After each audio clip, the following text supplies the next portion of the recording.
WWE आ चुकी है एक बहुत बड़ी मुसीबत पे और विंस मैकमैन का उसके बारे में क्या कहना है। क्या आज सुबह हुई मंडे नाइट रॉ बिना किसी स्क्रिप्ट के हुई थी और रिक फ्लेयर ने अपने कोविड-19 रूमर्स के बारे में क्या कहा, ये और बहुत कुछ जानेंगे आज की इस वीडियो में। तो आप इसे एंड तक देखते रहें। चैनल पे नए हैं तो सब्सक्राइब करें और उस नोटिफिकेशन बेल को ऑन करना ना भूलें।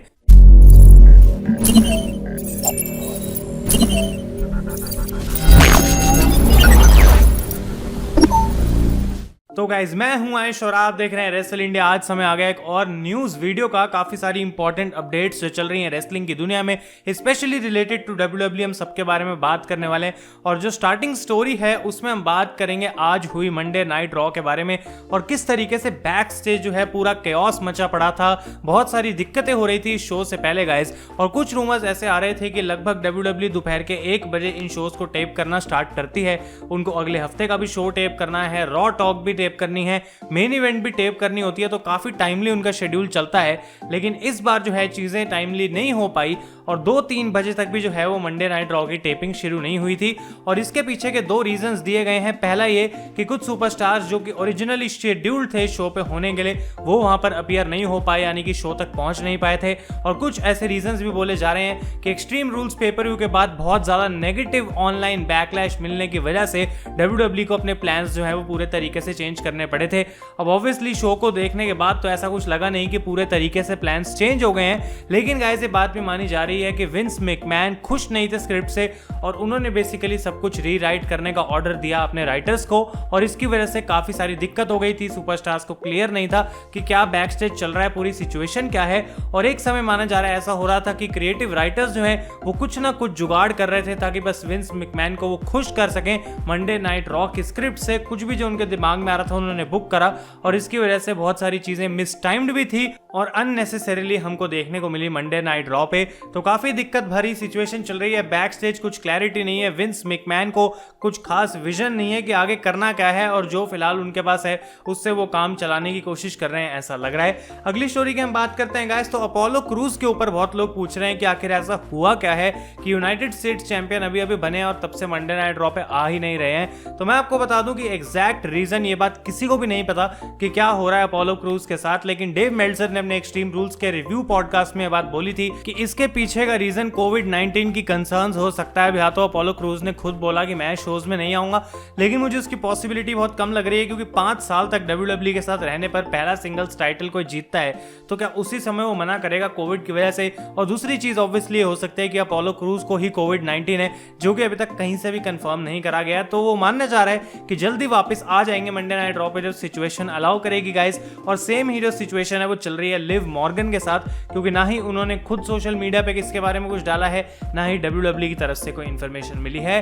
अगली स्टोरी की हम बात करते हैं गाइस। तो रिक फ्लेयर के बारे में कुछ ऐसे रूमर्स आ रहे थे। न्यूयॉर्क पोस्ट ने एक आर्टिकल डाला था कि शायद उनको कोविड-19 हो गया और उन्होंने उनको स्पॉट करा है स्टारबक्स से कॉफी लेते हुए, लेकिन वहां पर उन्होंने मास्क नहीं पहना तो वो ऐसे ही बाहर घूम रहे हैं। लेकिन रिक फ्लेयर ने बात करते हुए न्यूयॉर्क पोस्ट से बात को ऑफिशियली कंफर्म करा कि जबकि उनको कोविड-19 नहीं है, लेकिन उनकी वाइफ वेंडी बार्लो को इस समय कोविड-19 है। वो पॉजिटिव टेस्ट कर चुके हैं और काफी ज्यादा बीमार हैं इस समय पे। और इसी की वजह से रिक फ्लेयर ये बात कहते हैं कि हमारा 5000 स्क्वायर फीट का घर है, मैं ग्राउंड फ्लोर पर रह रहा हूँ, मेरी वाइफ 3rd फ्लोर पर रह रही है और हम पूरे तरीके से सोशल डिस्टेंसिंग को मेंटेन कर रहे हैं। लेकिन ऑब्वियसली ये बात गलत है। अगर रिक फ्लेयर जो उनकी एज है वो बाहर जा रहे हैं तो उनको मास्क पहनना चाहिए, और ये बात जैसी मीडिया ने देखी तो वो इसको उछाल रहे थे। तो ऑब्वियसली ये चीज मैंने सोचा आपको भी बतानी चाहिए। नेक्स्ट स्टोरी की तरफ हम बढ़ते हैं गाइस। तो बहुत सारे लोग पूछ रहे हैं मुझसे कि ऑस्टिन थ्योरी का क्या सीन है, क्यों नहीं आ रहे हैं। उनको सेथ रॉलिंस के साथ डाला गया था उनके स्टेबल के अंदर, लेकिन फिर इतने हफ्ते हो चुके हैं कि ऑस्टिन थ्योरी का कोई नामो निशान ही नहीं है मंडे नाइट रॉ पे।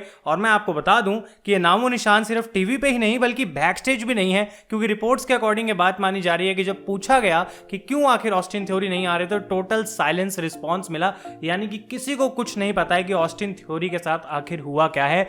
अब कुछ देर पहले हम जानते हैं कि ट्विटर पर एक हैशटैग ट्रेंड हुआ था जिसका नाम था स्पीकिंग आउट, और उसी के समय ऑस्टिन थ्योरी के ऊपर भी एलिगेशंस लगाए गए थे कि किसी यंग लड़की के साथ उन्होंने कुछ गलत बिहेवियर करा है। और उसके बाद गाइस हमें यह भी पाया गया था कि WWE में एक पॉजिटिव टेस्ट आ चुका था कोविड का, और उसके बाद से जब से WWE ने टेस्टिंग शुरू करी है हमें ऑस्टिन थ्योरी टीवी पर नहीं देखने को मिले। तो एग्जैक्ट रीजन यहाँ पे भी हमको नहीं पता कि WWE ने आखिर क्यों ऐसा करा है, लेकिन ये भी पॉसिबल हो सकता है कि शायद अब विंस मैकमैन के प्लान्स में ही ना हो ऑस्टिन थ्योरी डब्ल्यूडब्ल्यूई, क्योंकि पहले पॉल हेमन जो है वो मंडे नाइट रॉ चला रहे थे, अब ब्रूस प्रिचर्ड चला रहे हैं और हो सकता है इसकी वजह से उनको प्लान से ही बाहर निकाल दिया हो। नेक्स्ट स्टोरी की हम बात करते हैं गाइस, तो बीइंग द एलीट के इस हफ्ते के एपिसोड पे एक काफी मस्त चीज हमें देखने को मिली, क्योंकि एक्चुअली में गुड ब्रदर्स यानी कि लूक गैलोस और कार्ल एंडरसन इस शो के ऊपर अपीयर हुए। हमें दिखाया जाता है कि 4 साल पुरानी फुटेज जो है न्यू जापान रेसलिंग के टोक्यो डोम के समय पे वो बैठे हुए हैं यंग बक्स के साथ और बात कर रहे हैं कि किस तरीके से यंग बक्स अपनी एक नई कंपनी खोलने वाले हैं और वो चाहते हैं कि गैलोस एंडरसन उनको ज्वाइन करें,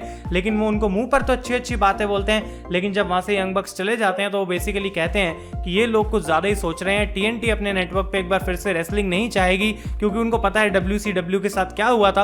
और उसके बाद वो कहते हैं हम 2 पॉल्स के साथ भी टीम अप करने में ज्यादा पसंद करेंगे, जिनमें से एक पॉल हेमन है और पॉल लेवेक, यानी कि वो कह रहे हैं कि हमें WWE जाने का ज्यादा मन करता है।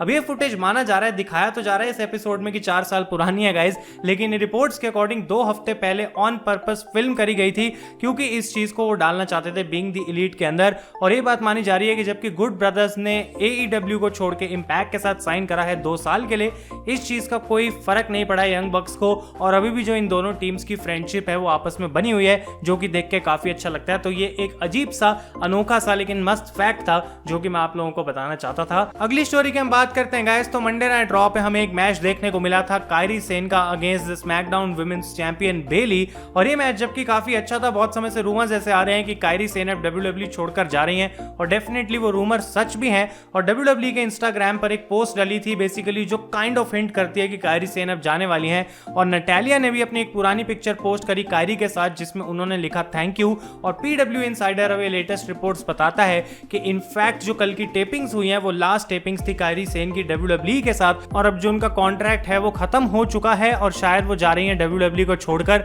तो not a very good situation for her, क्योंकि जो उनका रन रहा WWE में बहुत बेकार था। NXT में कितनी कमाल की थी और मेन रोस्टर पे विंस ने उनको बुरे तरीके से बर्बाद कर दिया, और ये चीज किसी भी रेसलिंग फैन को देखने में अच्छी नहीं लगनी चाहिए। और गाइस ये अनफॉर्चुनेट एंड है जो कायरी सेन के करियर का हो गया WWE में। और इसी के साथ गाइस आज हम बढ़ते हैं अपनी फाइनल स्टोरी पे, जो कि एक काफी इंटरेस्टिंग सी स्टोरी आ रही है कि USA और फॉक्स नेटवर्क काफी ज्यादा गुस्से में है इस समय WWE के साथ due to the decreasing ratings. अब कुछ समय पहले रिपोर्ट्स ऐसी आई थी कि USA और फॉक्स WWE को कह रहा है भाई कोई बात नहीं, अभी कोविड खत्म होने दो, उसके बाद आराम से रेटिंग्स जो है वो सही हो जाएंगी। लेकिन अब ये माना जा रहा है कि वो रिपोर्ट्स बिल्कुल फॉल्स थी और इस बात को बुलशिट बोला जा रहा है बैक स्टेज, क्योंकि गाइस लिटरली ये दोनों नेटवर्क्स काफी ज्यादा कंसर्न्ड है, जबकि उनको ये बात पता है कि बाद में जब सिचुएशन सही होगी रेटिंग्स बढ़ सकती हैं। लेकिन क्योंकि USA में अब बाकी स्पोर्ट्स भी शुरू होने वाले हैं, यानी कि अमेरिकन फुटबॉल वगैरह स्टार्ट हो रही है, जो कि हर समय WWE की बहुत ज्यादा व्यूअरशिप खींचती है मंडे नाइट फुटबॉल, उसकी वजह से कंसर्न्स और भी ज्यादा बढ़ गए हैं कि जो रेटिंग्स हैं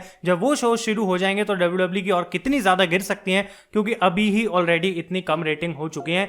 तो गाइज ये बात कहीं पर भी नहीं है, अगर आप सोच रहे हैं कि रेटिंग इतनी ज्यादा कम हो जाए कि फॉक्स और USA इन शोज को कैंसिल कर दे, कभी नहीं होने वाला। लेकिन विंस मैकमैन का इसके बारे में सोच रहे हैं, ये सुन के तो मुझे और भी ज्यादा हैरानी होती है, क्योंकि रिपोर्ट के अकॉर्डिंग विंस आराम से बैठे हुए हैं और वो सोच रहे हैं कि एक बार क्राउड वापस आएगा तो मेरी रेटिंग एक बार फिर से उतनी हो जाएगी जितने की इतने सालों से चल रही थी। और वो बिल्कुल चिल्ड आउट है इस समय माना जा रहा है बैक स्टेज, और बिल्कुल भी उनको इस बारे में कोई फिक्र नहीं है। तो ये काफी इंटरेस्टिंग है, क्योंकि अगर उनको रेटिंग्स की कोई फिक्र ही नहीं है तो I don't think that he is working ahead to improve the ratings right now. और उनको बेसिकली ये है कि शो बस चल रहा है, इतना ही बहुत है, रेटिंग से उनको कुछ खास फर्क पड़ नहीं रहा। तो ये काफी इंटरेस्टिंग चीज है। आप लोग मुझे ओपिनियंस बताएं अपने इस बारे में कमेंट्स में, डेफिनेटली मैं सुनना चाहूंगा और पढ़ना चाहूंगा आपके कमेंट्स। तो गाइस अगर आपको ये वीडियो पसंद आई है लाइक करें, और न्यूज वीडियोस भी आती रहेंगी जैसे जैसे अच्छी अच्छी खबरें आती हैं, क्योंकि मैं आप लोगों को अपडेटेड भी रखना चाहता हूं। एक टीजर एंड में दे दूं, Monday night Wars is coming soon. Thank you so much for watching. मैं हूं आयुष और आप देख रहे हैं रेसल इंडिया।